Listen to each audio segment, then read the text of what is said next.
こんにちは。今日は指示詞です。これ、それ、あれの使い方です。シークレットジャパニーズチャンネル。これは何ですか？カバンです。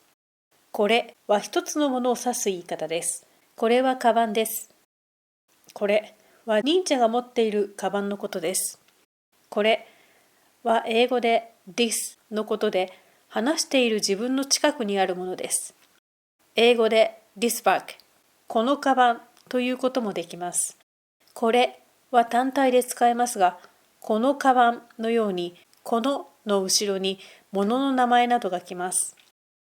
それはカバンです。それはくのいちが持っているカバンのことです。それもう一つのものを指す言い方です。それは英語で that のことで、話を聞いている相手の近くにあるものです。英語で that bag、そのカバンということができます。それも単体で使えますが、そのカバンのように、そのの後ろに物の名前などが来ます。あれはカバンです。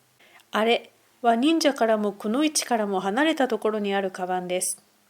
あれもう一つのものを指す言い方です。あれも英語で that のことですが、自分からも話をしている相手からも離れたところにあるもののことです。英語で that bag、あのカバンということができます。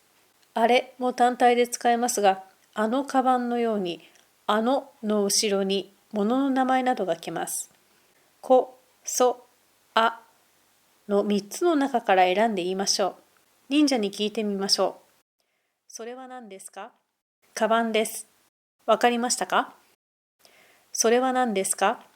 カバンです。またね。